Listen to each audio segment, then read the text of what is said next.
Donald Trump and Benjamin Netanyahu are meeting in Florida to discuss the next phase of the Gaza peace deal. The two leaders spoke to the media a short time ago.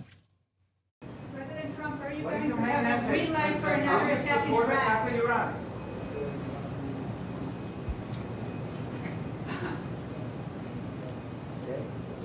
Mr. President, how quickly should you folks move to phase 2 of the peace plan for Gaza? As quickly as we can. But there has to be a disarmament, that we have to disarm with Hamas. So one of the things we'll talk about, certainly, but there has to be a disarming of Hamas. Otherwise, very quickly, yeah. Can you say anything more about the explosion in Venezuela that you mentioned in a radio interview? Did the military do that? Can you share any more details about Well, that? it doesn't matter, but there was a major explosion in the dock area where they load the boats up with drugs. They load the boats up with drugs, so we hit all the boats, and now we hit the area. It's the implementation area. That's where they implement, and that is no longer around. Is that the only strike that the U.S. has done? I don't want to comment on it. President Trump, yesterday there was an explosion overnight, and the Russians say that Ukraine tried to hit the residence of President Putin. Do you have any information? No, I don't know about it, actually, and I don't, I just heard about it, actually, but I don't know about it. No. Did you speak with That would be too bad. That would not be good. What was the outcome of your telephone call with President Putin this morning? I had a very good talk this morning. I waited till this morning because it was pretty late by the time we finished, like 2:30 in Russia, 2:30 in the morning. And we had a very good talk. We spoke at 8 o'clock in the morning hour time, and it was a very productive talk. I mean, we have a few very thorny issues, as you can imagine. He knows about thorny issues probably better than anybody in the world, but it's working out. We have a couple of issues that we're going to get resolved, hopefully, and if we get them resolved, you're going to have peace. You're going to have Ukraine.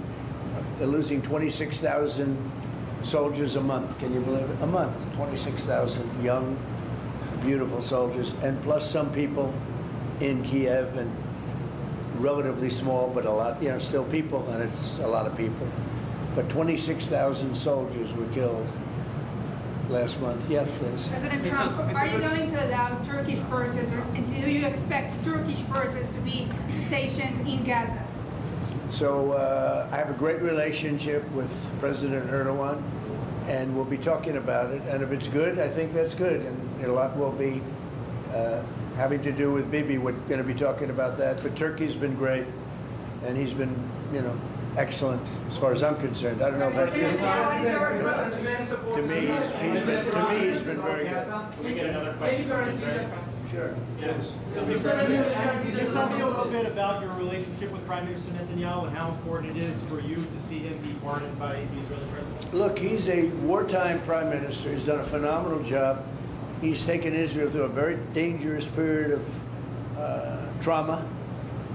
Israel, with other people, might not exist right now, if you want to know the truth. That's a pretty big statement, but it's true. I feel that.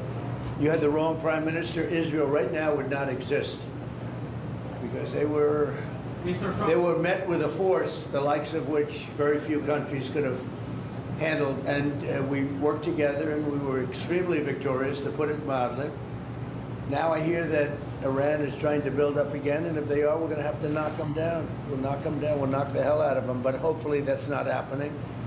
I heard Iran wants to make a deal. If they want to make a deal, that's much smarter. They could have made a deal the last time before we went through, a big attack on them, and they decided not to make the deal. They wish they made that deal. So I think, again, they should make a deal. They want to make a deal, but sometimes that doesn't happen. Yeah, please. Mr. Trump, Nadav Melech, 24 News Israel. Would you support the overthrow of the Iranian regime? Who? Iranian regime. I'm not going to talk about overthrow of a regime. They've got a lot of problems in Iran. They have tremendous inflation. Their economy is bust. Their economy is no good. And I know that people aren't so happy, but don't forget, every time they have a riot or somebody forms a group, little or big, they start shooting people. They kill people. and the people tend to, I've watched this for years, there's tremendous discontent. They form 100,000, 200,000 people.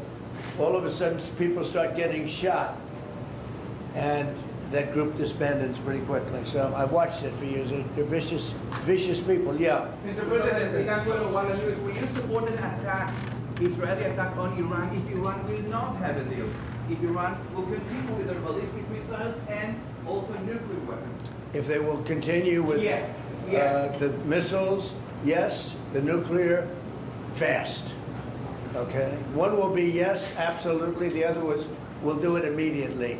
Mr. President, one of us from Channel 12 News. What are your plans regarding Gaza for the next few weeks? Well, we're going to be dealing on Gaza. That's why this very great Prime Minister is here right now. We're talking about Gaza. We're talking about a lot of things. We have about 5 major subjects that we're discussing, and Gaza will be one of those subjects. Mr. President, can you guarantee that the last hostages, Anne Philip, will be released before we continue to the second phase of the Gaza plan? Well, let's put it this way. Every hostage just about that's been released was released because of me, Steve Witkoff, Jared Kushner, my whole team, Marco Rubio, Pete Hegseth. They were all released because of us. None were released in the Biden administration, none. They were all released because of us. Then we had a lack of releases with respect to the dead. And all of a sudden they started coming back because I said, nope, you said you were going to. We have one wonderful young man whose parents are right now inside. And he's, what beautiful parents, a beautiful brother, sister, and like a beautiful family, and they're waiting for their son. It's the only one left, and we're doing everything we can to get his body back. And the parents just said, hopefully he's alive. And I said, I love you to think that way. Okay? So we're doing everything we can. Do you have President Trump? But then think of it. Out of all of these people, and I'm not just talking about the final 20. Right. Look at all of the people. What do you think the total number is? 255.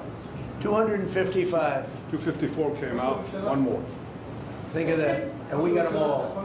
President Trump, Nobody else got them. President Trump, does the reconstruction of Gaza, President Trump, does the reconstruction of Hold on 1 Gaza, second. Y'all do you. Just let her go. does the reconstruction of Gaza will begin even before Hamas is disarmed? I think it's going to begin pretty soon, yeah. Before Hamas is He's disarmed? looking forward to it, so am I. Look, what a mess. What a mess it is. And it's been a mess for centuries, really. It's been a mess for a long time. It's seems to be born for that, but we're gonna straighten it out. No, we're already starting certain things. We're doing things for sanitary conditions and others. But Gaza's a tough place. You know the expression, it's a tough neighborhood. That's truly a tough neighborhood. Yeah, you had a question in the back? Go ahead. Yeah, please, go ahead. I'll ask you about the relationship between you and the Prime Minister. What about it? They said that there is no relationship, good relationship between you. I don't think it can be better. We just won a big war together. You know, if we didn't beat Iran, you wouldn't have had peace in the Middle East because nobody would have been able, the Arab countries who have been fantastic, would not have been able to make a deal. If we didn't wipe out their nuclear, we wiped it out. If we didn't wipe out with our beautiful B-2 bombers, if we didn't, and we sent a lot of Tomahawks in there also, by the way, from a submarine. And what about the pardon that the President of Israel needs to give the Prime Minister? A pardon? The pardon. Oh, I think he will. How do you not? He's a wartime Prime Minister who's a hero. How do you not give a pardon? You know, I think it's a very hard thing not to do it. I spoke to the President, and it's on, I mean, he tells me it's on its way. Mr. You can't do better than that, right? Please. Mr. President, can I follow up on Venezuela? Was the facility taken out by the U.S. military, or was it another entity like the CIA? It was well, I don't want to say that. I know exactly who it was, but I don't want to say who it was. But you know, it was along the shore.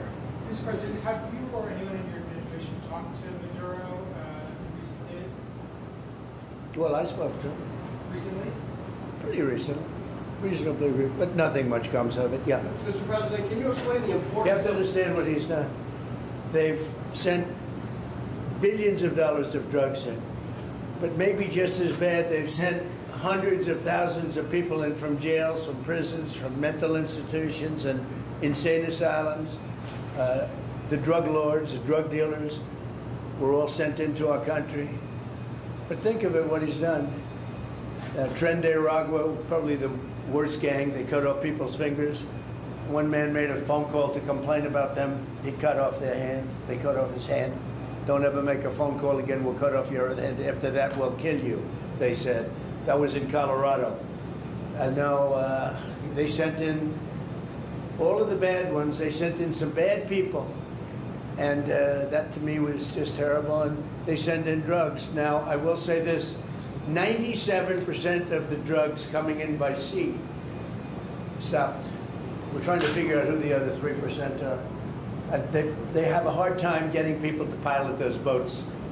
But 97% of the drugs coming in by the ocean, by the sea, by water, are gone. Every boat that we take out, we save 25,000 lives of Americans. Thank you very much, everybody. We'll see you. We're going to have a big meeting. And we'll see you in a couple of hours if you'd like. And if you'd like, you can come up and have lunch like you did yesterday. Would you like that or not? Do you want that? Oh, yes. Because some of them think it's terrible. It's a bribe. But, you know, a bribe for $25, I don't know. If you'd like, you can go. And if you don't, you can stand in a driveway and melt. All right? But if you want, will you work on that, Margot? Yes, sir. Is Margot doing a good job? Yes, sir. She's a star. She's too nice. Her only problem, she's too nice to you. And you're not nice to us, but that's okay. Margot, take them up and have a beautiful lunch, and we'll see you later. Are you worried that the strike, the alleged strike on Putin's residents could scuttle peace? Yeah, I don't like it. It's not good. I heard about it this morning. You know who told me about it? President Putin told me about it. Early in the morning, he said he was attacked. It's no good. It's no good. Russian officials. Don't forget, you know, the Tomahawks. I stopped the Tomahawks. I didn't want that. Because we're talking about, you know, it's a delicate period of time. This is not the right time. It's one thing to be offensive, because they were offensive. It's another thing to attack his house. It's not the right time to do any of that, and can't do it. And I learned about it from President Putin today. I was very angry about it. Do you not have U.S. intelligence services? What? Don't you have U.S. intelligence services that monitor that region very closely? Is there any evidence? Well, that the it came US out. It came out. Well, we'll find out. I mean, you're saying maybe the attack didn't take place. It's possible too, I guess. But President Putin told me this morning it did. One question, Mr. President. Can you expound on the importance of a strong relationship with the State of Israel? And Mr. Prime Minister, you called President Trump the strongest friend for the State of Israel. You've worked with numerous administrations, numerous presidents. Can you expound on that? What makes President Trump such a strong friend for the State of Israel? What are you doing? I'll say it again and again and again. We've never had a friend like President Trump in the White House. It's not even close. And I think you can judge that by not merely by the frequency of our meetings, but by the content and the intensity.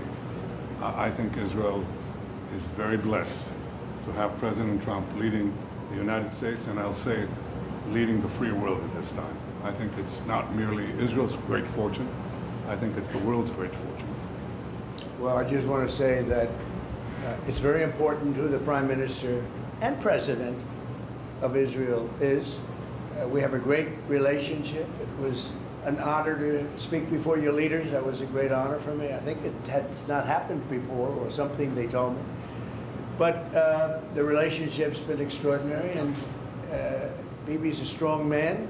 He can be very difficult on occasion, but you need a strong man. If you had a weak man, you wouldn't have Israel right now. Israel would have been, you know, Israel with most other leaders would not exist today. They would not exist. And now they're stronger than ever. Yeah, please. Are you going to ask Netanyahu to sign this agreement with Syria? Well, I hope he's going to get along with Syria, because the new president of Syria is working very hard to do a good job. He really is. I know he's a tough cookie, and he's, you know, you're not going to get a choir boy to lead Syria. That's the one thing I will say. So I hope they're going to get along, because, you know, I dropped the sanctions on Syria because otherwise they wouldn't have had a chance. We want to see Syria survive. So we're going to be talking about Syria too. Okay. Thank you very much, everybody. Have a good time. Go have a good lunch. Thank you, Mr. President. Prime Minister Netanyahu. There's a lot of facts regarding. You know, after you hear these things, I think better to quit now. Thank you. Thank you. President Trump and Netanyahu there talking about what they are going to be having a long conversation about. Plenty on the agenda. We'll get a lot of reaction throughout the morning. Yes, two leaders in 2 days visiting Mar-a-Lago.